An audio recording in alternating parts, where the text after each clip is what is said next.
Okay, this is another quick review of the Dell Streak. This time I'm just going to concentrate on showing you some games. I'm playing Pokemon at the moment. As you can see, it takes up the entire screen this time. Um, this is stretch settings though in the Game Boy emulator, which admittedly doesn't give you the best quality, but it takes up the entire screen. It's good to play. You can still see the buttons quite well if you've got them topped. And obviously you don't really need the buttons on the Game Boy emulator because it's quite second nature. You've got left, top, right on your right, and you've just got arrow keys there and A and B. But obviously, because this is still not on 2.2, you don't have multi-touch support, so there's quite a few things you can't do in certain games. But hopefully, with the US date around the corner, a 2.2 release date should come out soon. So that'll be gone, and the issue will be gone, and it'll just make gaming on this device so much better. But as you can see, the graphics are, same as the Game Boy device, obviously, because it's an emulator, and it's easily playable. It's good to look at. And it's actually made Pokemon a lot more enjoyable because there's so much to see. You don't expect the best graphics because obviously this is a phone. But obviously with the PlayStation on there, the graphics will be quite good. Easily on par with the iPhone. But then again, this isn't as powerful as the iPhone in most ways, I believe, apart from half the ROM. I'm not completely sure on the tech specs.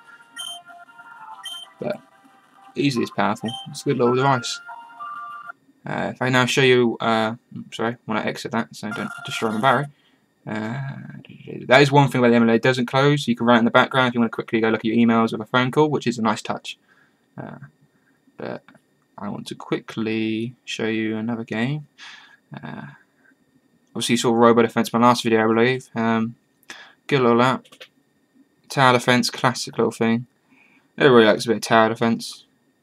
I found this to be a very good little game, in my opinion. Because it just goes on and on. You've got little upgrades as well. It's more interesting. You've got achievements, and it's quite cheap as well. And this is easily on par with the iPhone editions of Tower Defense. And kudos to the developer, to be honest. But it keeps you amused. It folds the screen up. It's good, good to play. Got sounds and everything. The sounds aren't that good for Tower Defense ever, so I listen to music while playing that personally. Also got Solitaire and Vaderoid, but obviously most people know what they are, so I don't need to show you that. But another key game which I got recommended to was Run Thunderlight, Racing Thunderlight. Oh, let's save my position. As you can see, the graphics are quite impressive on this. I'm getting 5th place. Well, one could say quite impressive, very impressive for a phone device. It's smooth, runs fine. Can't really complain. You've also got the old version, which, if I just show you that as well to give you a comparison. We'll keep pressing that one there. Let's go for Raging Thunder Light, number 1. Ooh. I have noticed that Raging Thunder seems to not always want to open up straight away. Solitaire. Raging Thunder. Yeah, and as you can see, I've got a different box this time, so you can see my head. Does that sound? Yeah, that's sound.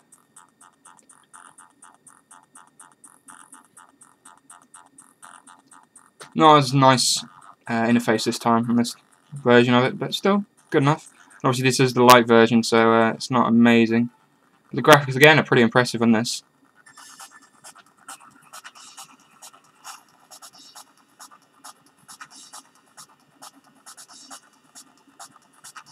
Not as fast paced though, as you notice.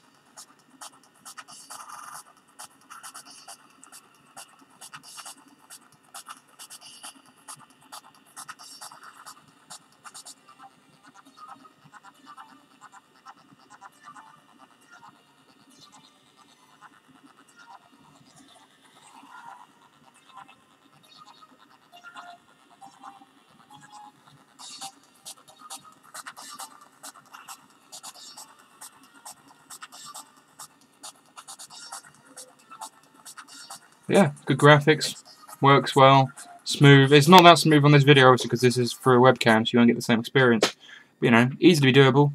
It's fun to play. Doesn't take too much of the battery. Actually, I just played what?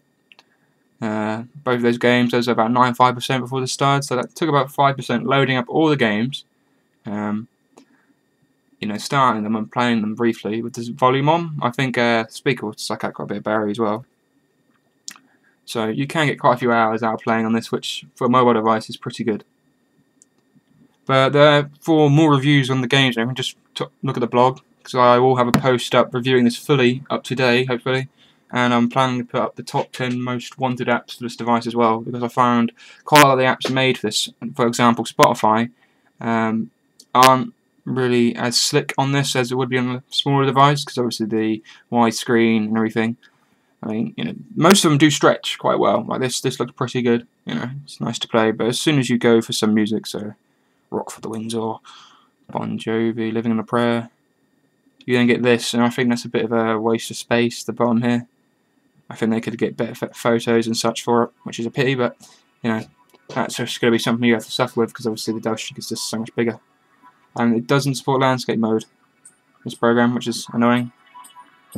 Obviously. Good little device. I think I'm going to be breaking some laws probably having that playing, so let's pause that.